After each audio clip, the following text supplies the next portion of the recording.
S'il fallait le dire, j'aime un mot dans la Bible et j'aime un mot dans le dictionnaire. Et le mot que j'aime, c'est la liberté. C'est un mot qui sonne fort. Mais le problème est que vous pouvez penser être libre, mais au contraire, vous êtes des esclaves. Et sachez que la liberté, ce n'est pas seulement physique, mais il y a aussi la liberté mentale. Mesdames et messieurs, bienvenue dans votre émission Entre nous.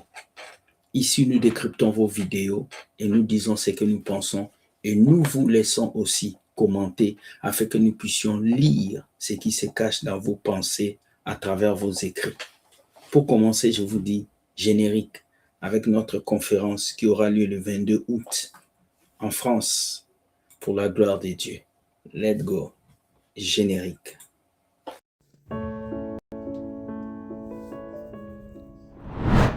Oui, à Paris, 19 rue de Saulles, 93 800, Épinay-sur-Seine. Pour la première fois, With Gospel Ministry TV se présente à Paris pour la conférence Zoe Impact 2026.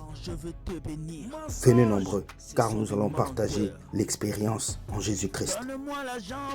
Entrée gratuite et libre pour tout le monde. Zoe Impact 2026. Venez nombreux, car nous allons partager des expériences et le témoignage de ce que Dieu peut faire dans la vie de plusieurs. Que le masque tombe pour la gloire de Dieu. Bonne journée. Bonjour. Et comme d'habitude, le vendredi matin, nous avons toujours une citation. Je sais, le vendredi passé, j'avais oublié de faire la citation. Il y a une sœur qui m'a rappelé ça par message. Frère William, tu as oublié la citation. Ah, cela m'a poussé à comprendre que vous suivez vraiment mes émissions et cela vous fait du bien. Nous allons aller à la citation du jour et vous allez comprendre ces paroles que je viens de trouver. La citation du jour nous dit « Être libre ne signifie pas faire ce qu'on veut, mais être ce qu'on est. » C'est fort. Être libre ne signifie pas faire ce qu'on veut. Parce que pour plusieurs personnes, la liberté, c'est de faire ce qu'on veut. Oui. Mais pour nous, enfants de Dieu, la liberté n'est pas de faire ce que tu veux. La liberté, c'est de faire ce que Dieu veut à travers toi. C'est de faire ce que tu es. Tu es qui? Tu es enfant de Dieu. Tu es la créature de Dieu. L'Esprit de Dieu sommeille en toi. L'Esprit de Dieu est en toi plutôt. Donc, qu'est-ce que ça veut dire? Ça veut dire que si tu es libre en Christ, tu dois faire comme Christ veut que tu fasses parce que l'identité du Christ est en toi. Donc, la liberté d'un enfant de Dieu, c'est par rapport à son identité. Tu manifestes ta liberté par rapport à l'identité que tu as.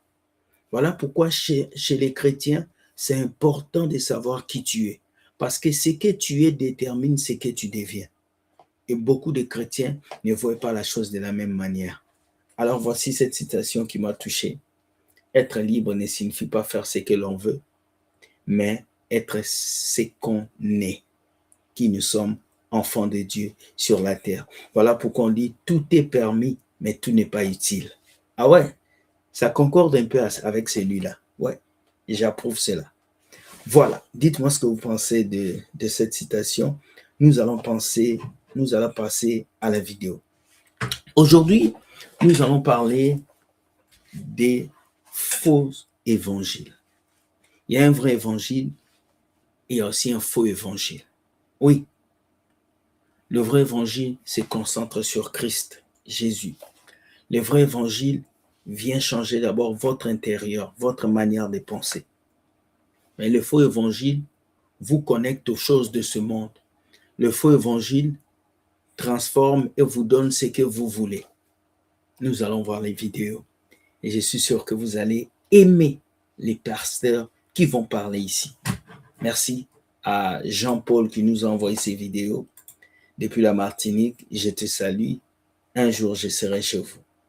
Nous allons commencer d'abord avec cette vidéo. Sais-tu que le nom de Jésus est en train d'être remplacé dans certaines églises et que tes miracles sont discrètement mis à prix? Reste bien jusqu'à la fin, car ce que tu vas entendre aujourd'hui va brutalement bousculer tes convictions. Bienvenue sur Chronomystère. Si tu cherches la vérité crue, sans filtre et sans manipulation, Abonne-toi tout de suite et prépare-toi à partager cette vidéo pour réveiller les consciences endormies. Aujourd'hui, on te vend de l'eau de Jérusalem, de l'huile d'onction, des mouchoirs soi-disant sacrés. On te fait croire que la puissance de Dieu possède un code barre. Mais pose-toi cette question. Depuis quand est-ce qu'on achète la croix avec ton salaire? Jésus a été très clair.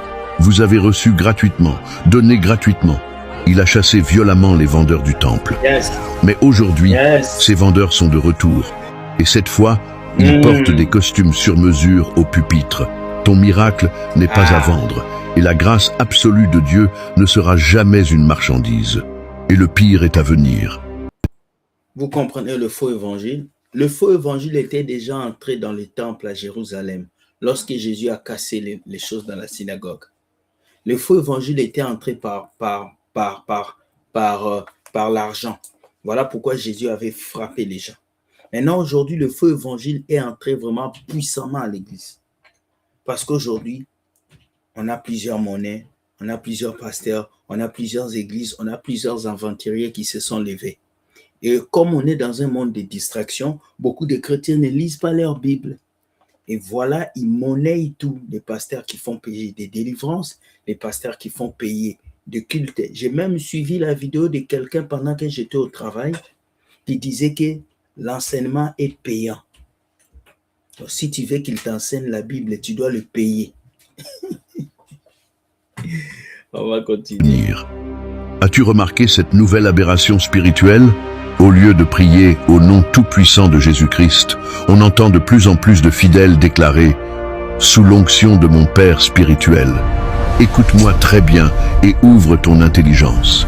La Bible déclare qu'il n'y a qu'un seul médiateur entre Dieu et les hommes. Il n'y a qu'un seul nom qui fait plier les genoux des ténèbres. Et ce n'est absolument pas le nom de ton pasteur, ni de ton prophète. Remplacer le nom de Christ par celui d'un homme, c'est de l'idolâtrie pure et simple, habillée en fausse soumission. Voilà. Fausse soumission, l'idolâtrie pure et simple. Lorsque tu remplaces le nom de Jésus dans ta vie par le nom de ton pasteur. Et le pasteur va venir encore te confirmer en disant, vous êtes sous ma couverture. Posez la question à ce pasteur. La couverture dont il parle, c'est à quelle couleur? C'est quelle marque? C'est à quelle grandeur? Parce que moi, je sais que la couverture peut juste couvrir mon lit. Mais comment est-ce que toi, ta couverture couvre toute l'église? Et puis, on ne voit pas ça. La couverture spirituelle n'appartient qu'à Dieu. Il n'y a aucun homme, aucun pasteur qui peut te couvrir spirituellement. Il n'existe pas. Parce que lui-même, le pasteur, il cherche son salut. Si le pasteur te couvre, qui couvre le pasteur? C'est Dieu. Donc toi, Dieu ne te couvre pas. Question. Ne laisse aucun mortel s'interposer entre toi et ton Créateur. Déchire le voile de la manipulation religieuse. Le fait que nous sommes mortels identifie en même temps nos imperfections en tant qu'êtres humains sur la terre. Le fait que nous portons la mortalité en nous identifie en même temps que nous sommes humains. Donc ça pousse déjà à te dire que ton pasteur ne peut pas te sauver. Il ne peut rien faire pour toi. Il n'y a que Dieu qui peut t'amener là où tu veux aller. C'est fort. La vraie puissance ne s'achète pas en bouteille. Elle se vit dans la présence de Dieu. Aujourd'hui, nous allons transformer cet espace commentaire en un véritable hôtel de puissance et de délivrance. Si tu refuses l'idolâtrie humaine et que tu sais que Christ suffit, écris massivement cette déclaration dans les commentaires. Mon miracle n'est pas à vendre et ma foi n'a qu'un seul roi, Jésus-Christ. Partage cette vidéo à au moins 3 personnes pour... Mon miracle n'est pas à vendre et ma foi n'a qu'un seul médiateur, Jésus-Christ. Oui. Pourquoi vous voulez nous vendre les miracles? Non. Il y a même des pasteurs aujourd'hui qui font des miracles juste pour faire venir beaucoup de gens dans leur église. Des bandits comme ça. Et ils pensent que nous, on va fermer nos bouches. Mais jamais, on vous dira toujours la vérité. Let's go. Vous avez compris? Vous avez compris la manipulation de ces gens-là? On va aller voir une autre vidéo, s'il vous plaît. La deuxième vidéo, nous en avons besoin. Allez. Le faux ne demande pas l'avis des chrétiens. The false gospel will never demand the life of a Christian. Non, le faux lui fait entendre des choses qu'il veut entendre. The false gospel will always cause the Le faux évangile ne demande pas la vie du chrétien. Non. Le faux évangile ne laisse pas les gens s'exprimer à l'église. Non. Le faux évangile ne vous permet pas de vous poser des questions. Voilà pourquoi vous allez dans les églises, il n'y a que le pasteur qui parle. Tout le monde dit Amen. Personne ne peut le contredire. Lorsqu'il y a le faux évangile, les cerveaux sont éteints. Lorsqu'il y a le faux évangile, les émotions disparaissent. Tout se dirige vers un seul homme, le pasteur, le DJ, le maître de la cérémonie. Vous avez tous tort, c'est lui seul qui a raison. Même s'il traite vos parents de sorciers, vous devez accepter. Ça, c'est le faux évangile. Le faux évangile honore une personne et rabaisse les autres. Le faux évangile domine quelqu'un, domine les autres et fait d'un autre un gourou. C'est ça le faux évangile. Alors que le vrai évangile garde tout le monde dans l'égalité à l'église. Le vrai évangile protège chaque personne à l'église. On va continuer. that person to hear the things that he wants to hear. Dans le faux évangile, il n'y a pas un prix à payer. In the Vous entendez? Dans le faux évangile, il n'y a pas un prix à payer. On va vous dire que Jésus est mort pour votre mariage, pour votre voiture, pour votre maison, et vous êtes content, vous donnez l'argent, mais vous ne voyez jamais ce qu'on vous promet. Ce sont des illusions. false gospel, there is never a price to be paid. Il y a tout à gagner dans la chair, There's everything for you to gain in dans your les flesh. émotions. Il y a tout à gagner dans la chair, il y a tout à gagner dans les émotions. Ce qu'il a dit, c'est vraiment fort. Donc, le faux évangile vient et vous pousse à vous battre, à vous accrocher à votre corps.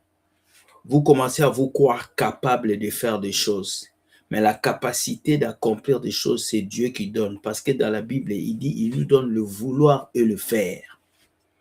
À chaque fois que tu te sens capable de faire quelque chose dans la maison de Dieu tout seul, ça veut dire que tu as le faux évangile. Parce que nous dépendons de Dieu, pas de nos propres manières de réfléchir. Faites très attention. In your emotions. Mais le vrai évangile, But the true gospel, il y a un prix à payer. there is a price to Il pay. y a une vie qu'on a besoin de sacrifier. There is a life that we need to sacrifice. Voilà. Le vrai évangile te demande à sacrifier ta vie. Il a dit que ceux qui veulent me suivre portent leur croix. Dans le vrai évangile, il y a la souffrance, il y a les insultes, il y a le mépris, il y a le rejet, il y a des pleurs. Oui, dans le vrai évangile, il y a beaucoup. Mais dans le faux évangile, on va vous promettre juste le paradis, la grâce, la puissance, l'onction, les mariages, les voitures, sans vous dire que vous allez passer par les épreuves. Voilà pourquoi dans le faux évangile, quand tout va mal dans ta vie, on accuse les diables. Mais dans le vrai évangile, quand tout va mal, c'est une question de saison. Il y a un chemin étroit qu'on a besoin de marcher. There is a narrow road that we are called to walk on. Exceptionnel, hein? J'ai aimé cette vidéo. Ça m'a permis de beaucoup réfléchir sur le faux et le vrai évangile. Donc faites très attention, sachez faire la différence. Le vrai évangile ne t'attache pas aux choses de la terre. Le vrai évangile t'attache à Jésus. Le vrai évangile, voilà. Donc, intéressant hein, de comprendre. Quand vous suivez cette vidéo, clairement, vous allez comprendre le vrai et le faux. On va regarder une autre vidéo qui est excellente et vous allez comprendre beaucoup de choses. Il nous reste juste 2 vidéos et puis on va partir, ne vous inquiétez pas. Je vois des gens enseigner sur le net. Alors leurs enseignements sont parfaits et ils vous laissent penser que la vie sera sans problème en Christ. Moi j'aimerais vous dire une chose. Souvent ces gens-là n'ont même pas d'église. Ils n'ont jamais accompagné quelqu'un pour qui ils ont prié, qui est mort et où il fallait ensuite accompagner la famille. C'est facile, c'est trop facile. La réalité, c'est sur le terrain. Aujourd'hui, on a des bergers qui ne sentent plus le mouton. Des bergers qui ne sentent plus le mouton. C'est fort la phrase qu'il a dit là. Ça veut dire on a des pasteurs qui vivent dans le luxe sans pour autant se soucier des âmes de Dieu. Des bergers qui ne sentent plus le mouton. Parce que si tu es berger, tu dois sentir le mouton. On doit sentir que tu prends soin des enfants de Dieu. Mais il a dit la vérité, des bergers qui sont dans le luxe total. Et les moutons sont très loin. Ils sont derrière des écrans, des claviers, ils nous sortent des théories pas possibles, mais ils sentent plus le mouton, ils savent même plus à quoi il ressemble. Voilà pourquoi j'ai dit toujours ne m'appelez pas pasteur. Non. Je ne suis pas pasteur. Je suis un simple influenceur. Un monsieur qui parle des choses de Dieu. Je ne veux pas être votre pasteur. Parce qu'être pasteur, c'est prendre soin des brebis. C'est sacrifier sa vie pour des brebis. Pour le moment, c'est une tâche que je ne peux pas accomplir à 100%. Parce que je m'estime que je vis ma vie. Je cherche la face de Dieu comme vous. Alors, il faut que vous puissiez comprendre ça. Ce n'est pas parce que quelqu'un ouvre la Bible sur Internet qu'il est pasteur, qu'il est prophète. Il peut même écrire prophète, mais il ne l'est pas. Si vos pasteurs, ça sent le mouton, je vous le promets. Ils sont au milieu de vous, ils vous servent dans tous les secteurs, ils vous visitent dans les hôpitaux, ils vous visitent à la maison, ils pleurent avec vous, ils se réjouissent avec vous. C'est ça le bon berger. Le bon berger dont le pasteur Daniel Gomis. Ce pasteur, c'est un bon pasteur. Le pasteur Daniel Gomis, c'est un pasteur que j'ai connu au Sénégal, humble. Le pasteur Daniel Gomis, il peut venir te voir, il dit prie pour moi, je ne me sens pas bien. Un pasteur qui te dit prie pour lui, et puis il s'agenouille, tu pries. Et les pasteurs d'aujourd'hui ne peuvent jamais faire ça. Ils sont tellement remplis d'orgueil. Ils ne peuvent pas s'humilier. Toi, tu es qui? Toi, tu es son enfant spirituel. Tu ne peux pas lui imposer la main. C'est triste. On va passer à la dernière vidéo avec le pasteur que j'aime beaucoup, pasteur Kwame. Pasteur Kwame, sois béni, pasteur. J'élève un verre pour ta vie parce que Dieu te protège et tu dis beaucoup de vérité. On va l'écouter. Aujourd'hui, pour un oui ou pour un non, on a ces 50 dernières années entendu un évangile, un christianisme confortable. Christianisme, on vous dira, venez à Jésus, vous n'aurez plus d'ennui, venez à Jésus, vous serez tellement riche. Venez à Jésus, vous n'allez pas avoir d'épreuves. Ce n'est pas l'évangile de Christ. Le Christ nous a promis une seule chose, quand vous allez venir, vous allez souffrir. Il nous a promis la croix. Vous savez qu'il n'y a pas de couronne sans la croix, il n'y a pas de résurrection sans la mort. L'évangile aujourd'hui qui est prôné, il n'y a pas de couronne sans épines. Il n'y a pas. Il n'y a pas de couronne sans épines. Il n'y a pas de héros sans combat. Aujourd'hui, beaucoup de chrétiens veulent être des héros sans combat, alors que Christ lui-même est passé par la croix. Quand je pars dans les églises, quand je monte dans les lives chrétiens, tu vois des chrétiens qui disent « Je souffre. Dieu, pourquoi tu m'as abandonné? Je souffre. » Non. La souffrance de Dieu dans ta vie, c'est pour fortifier ta foi. C'est normal qu'un enfant de Dieu souffre. C'est normal qu'un chrétien soit au chômage. C'est normal qu'un chrétien manque de vêtements. C'est normal. C'est la vie du quotidien. Tu n'es pas plus humain que les autres. Parce que beaucoup d'entre vous, on vous a fait croire que dès que vous acceptez Jésus, vous devenez des milliardaires. Vous devenez des super hommes, des super femmes. Tout ce que vous voulez, vous allez l'avoir. Mais c'est faux, on vous a menti. La vie chrétienne, ce n'est pas ça.